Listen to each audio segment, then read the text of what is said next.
What is good, guys? We're back again in the second down. We got Tim, Fog May, and Josh. Let's go. Let's do what it do. What up, folks? We're going to do a little buy or sell segment here. We got three little topics we're going to discuss on the panel. So the first one we're going to be talking about is the president, Mr. Wood from Detroit. He actually sent a little request to the NFL schedule makers. He told reporters that he asked the NFL not to assign the Lions 3 road games in their first 4 weeks. Such has been the case the past 2 regular seasons. And before that stretch, it hadn't happened to Detroit since 2011. The Lions went 10-6 that year, winning their first 5 games en route to the franchise's first playoff berth since '99. The results were less favorable when the schedule began the same in 2010. Detroit lost its first 4 games in a 6-10 year. And just to touch up, the Browns, Dolphins, Rams, and Raiders are the only other clubs who began 16 with 3 or 4 games on the road. So, do you guys buy or sell the president trying to request a little favor in the organization? I'm selling. Listen, I'm sorry. The way the schedule comes out, it comes out. I mean, requesting something like that is, if you want it, other owners going to want the same thing. I'm sorry. I'm selling. I buy it. I don't have a problem with somebody turning around saying, hey, I don't like what has happened, and it hasn't given me a competitive advantage, so let me get a fair competitive advantage. Whatever you can get at this point. I mean, what's the worst they say? No? Okay, so I got to deal with it. Buy it. Do it. Tim, maybe this will touch up your maybe change your mind just a little bit. Somebody on Pro Football Comments had a little interesting tidbit. They said, more importantly, don't send the Lions to Green Bay in December. If you look back over the past 25 years, the schedule makers have sent the Lions to GB in late November, December, or January, time and time again, far more than sending the Lions to Lambeau Field in September, October. Given how good Brett Favre was in cold weather, it's little wonder why the Lions didn't win at GB for 24 years. Do you think there was a little favoritism in the league at that time? No. Brett Favre? I mean, listen. All right. You know what? I like what you just said too, Josh. I like that. That will make somebody be like, oh, you know what? Hell no, because back then, Brett Favre in Green Bay was, if you needed at home a win in late December, you was getting it automatically. They beating everybody in the frozen tundra at that time. But that's like me as a Cowboy fan saying, why does the Cowboy and Giants got to open up game opener every year? I believe the last 3 out of 5 years, if I'm not mistaken, the Cowboys play the Giants all the time, every time. I mean, I can say, listen, it's an advantage because you both coming out fresh. But listen, the NFL is all about having ratings. They want ratings. And when it comes to that stuff, between the beginning and the end of the season, this is what they want to see. They want to see the 2 teams match up for something. Something's on the line. The Cowboys and Giants all the time, the last game of the season we played, what happened? Y'all beat us when something's on the line. I mean, y'all beat us for the playoff spot. So somebody be questioning what type of games they want to play, between how many games they want to play on the road, stuff like that. I'm sorry. I mean, you just go with the schedule. It is what it is. And that's it. Make sure your team win. That's your job, to make sure your team win, not to come out and try to, oh, can we play here? For that matter, hey, Jerry Jones, let's request we get 2 home games, then a bye, and then a home game. That'd be 3 home games in a row. I mean, I'm not agreeing with that.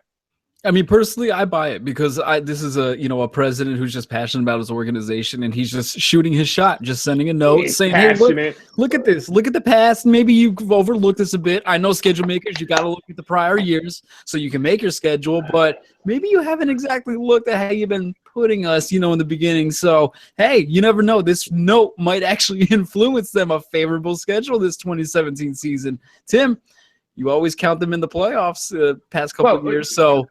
This might push them forward. And there's no harm, no foul in asking. Come on. Right? You never got a date with the girl you wanted if you didn't ask. Shoot your shot, Tim. They got more of a chance of Barry come out of retirement this year. Next, buy or sell. The Patriots have exclaimed that they nowhere have Joe Mixon on their draft board. It does not matter what he does, says, or does up until draft time. He's nowhere on their draft board. Do you buy or sell that? Or is this Belichick being Belichick? I'm selling it. This is the New England Patriots. This is the Patriots. Patriots. Let's keep it real, y'all. Hey, Miss Wendy, I know you watching, Miss Wendy. I'm sorry, but you cannot trust Bill Belichick. He'll say one thing and then do another. I'm sorry. Listen. This is the Patriots. Here's the thing. I don't care what they do, but don't say you're not gonna do something because you know you're gonna do it. You know you're gonna do it. I'm selling him. If Joe Mixon is there, ready for Bill Belichick? Here we go.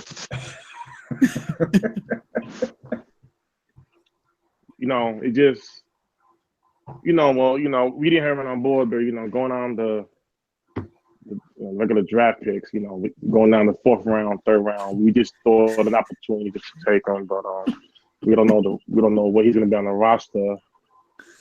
We can just play year by year, but he's a talented running back. Come on, stop it! Don't trust that. I don't trust that at all. But you know what? It's opposite.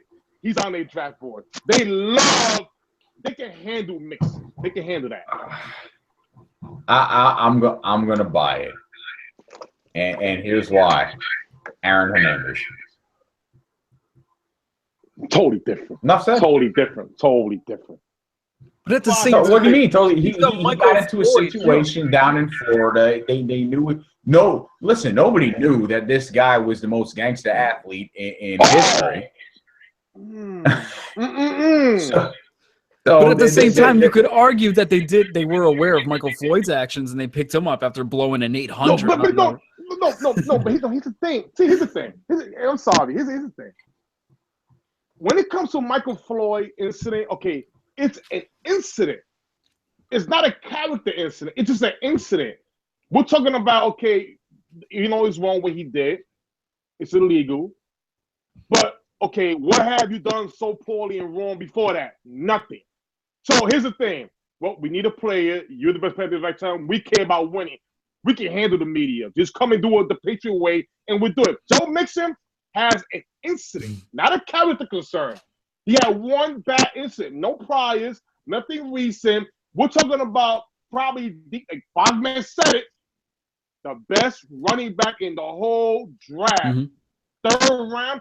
You think the media get it? Do you think the Patriots are scared of the media? They had Randy Moss. Listen, here's the thing. Not say his name. Sorry, I hope he's not looking. You know what I'm saying? But here's the thing. He had character issues since Florida. That's been documented. The Patriots are so good of an organization that when they drafted him, nobody said a word. Because why? He was doing what he's supposed to be doing. Until it happened. Now, once it happened, they cut everybody loose. When it comes to Joe Mixon, I'm selling it. He was on a draft board. Trust and believe. He's on everybody's draft board. Guarantee you. Yeah. Yeah, myself, I'm selling it too because we know the Patriot way. They're going to BS you until their turns blue, and then they'll turn right around and do exactly what they said they weren't going to do. So, you think we the Jets, Miami Dolphins, the Bills? Come on, we fury here. Belichick wants the talent in the field. He's going to get it. He don't care what he did prior. Don't care. Last one for the buy or sell, fellas. Sean Payton had a little discussion. Looks like he had a little rendezvous with Mr. Johnny Manziel. Said, yeah, maybe the door is still kind of open for this kid. Do you really think that's a possibility? Manziel back in the NFL somewhere? Nah, I'm selling it. They were drinking. That was it. Well, I'm buying. I don't want to. Of course you would. Of course you would. I'm buying it. I'm all in. I might not be with the Saints. Listen, I'm not. Listen, here's the thing. We're talking about Johnny Manziel, rich family. Okay. We got a lot of we going to an era of football where a lot of quarterbacks are not talented. The one thing that separates Johnny Manziel from I don't want to mention no player's name who are in free agents right now, is that Johnny Manziel is a winner from college and has shown that he belongs in the NFL. He has really no problem playing the position at all. His only problem was taking the position seriously. Yes, I said it, Fogman. I did say that. So here's the thing. I'm buying that Johnny Manziel will get a chance. And hopefully he'll take advantage of the chance. The man he's settling down. He's getting married. That builds up changes a lot of character. It makes you mature. I guarantee you, if he gets another shot, and especially from a team that has an aging quarterback on his way out, the man will be good. I'm buying it. I'm sorry. Listen, I don't care what we're gonna say. We went to Kaepernick. Johnny Manziel is Colt McCoy on steroids. Okay, let's cut the shit. Let's be honest here. We're not talking. He is not a great quarterback. He's Chase Daniel on bulimia. I did not believe this guy was quality coming out of the draft. I couldn't believe that other people were so sold on this guy. His athleticism against people again who are going to be future store clerks or accountants instead of having pro football careers. And you're seriously saying that this guy is going to be a solid quarterback? I got something for you. No, I don't care what you pull up. I don't care what statistic you pull up from his college days. There is nothing going to convince me that this guy's a starting quarterback in the NFL, let alone a solid quarterback in the NFL. Wendy just said that you are hurting her soul right now. Johnny Manziel got to go. I got you, Wendy. I got you right now, Wendy. I got something for you. I got. Hold on. Keep talking. Tim, he's a clipboard quarterback. He's a clipboard quarterback at best. And he barely could even do the clipboard part because he was trying his best to be like a good student on good behavior and get 5 gold stars in a row before he could get promoted to the actual depth chart. He kind of struggled with that too. He was trying his best, I mean, he's been out of football for how long now? 2 years now, and he only played for half a season, if that. And now with the quarterback classes, I mean, they are bad, but you're still going to take a prospect or even something next year over Johnny Manziel, I guess, coming back to those doors and trying to rejuvenate your franchise. Mr. Tim, what are you trying to pull up some pro football or college football stats? Okay, here's the thing. PFR? All right, here's the thing. Okay, I don't know if I got it fully loaded up. Okay, no. I'm going to give you a game. One NFL game. Should have shown everybody. I know it showed me, and I know if some people go in the back and watch that game, you know what? When the Cleveland Browns visited the Seattle Seahawks, that game, we're talking about Seattle Seahawks where nobody hardly wins at. Johnny Manziel went there and kept his team into the last drive. Now here's the thing. Anybody want to judge players but not look at the situation, the surroundings. We're talking about the Cleveland Browns, where we don't care how good you are, you're gonna suck over there because you're playing with nothing. All the Cleveland Browns, when you play for the Browns, is all it does is hurt your name. So no matter, it could have been Jerry Rice as a Brown, Odell Beckham Jr. as a Brown, Antonio Brown as a Brown. You're gonna look bad because you don't have the surrounding, the good talent around you. So here's my thing. Who was Johnny Manziel wide receiver? His best, the tight end, almost 30 years old, Gary Barnes. That's it. And you go to Seattle against that defense and kept the game close to the last drive. That game right there, everybody went nuts and say, yo, he belongs in the NFL. The problem is that the off the field stuff. So all I'm saying is this. I feel that if a guy like Johnny Manziel, let's just say we didn't have Dak Prescott. Let's just say we had Johnny Football. I'm confident that he could have had the same similar type of season. The boy can play. There's no stage bigger for Johnny Manziel. The problem is that some guys cannot play, are not good when there's no surrounding. Do you think Payton Manning as a Cleveland Brown could save that city? You think Tom Brady could say the Cleveland Browns? Nobody can. Really, nobody can. When you have nothing, no receiver, no O-line, you got nothing. Nothing. Have you been to Cleveland? When I went to Cleveland last year, you know what's so bad? When you see tickets for $5, that just tells you how bad surroundings are. It's disgusting. So Johnny Manziel, if he's around a good surrounding team with a good running back, good offensive line, I guarantee you'll see him perform. Yeah, That he'll game, perform. He'll be a serviceable quarterback. Come on. He'll be good for arena I ain't like how you football. said that, Fog, man. Serviceable. I ain't like how you said that, Fog. I ain't like how you said that. He would light it up for the Serviceable. Albany Conquest if he played for Serviceable. arena football. Oh, come Listen. on. You give Geno Smith everything you talked about. He'll be serviceable.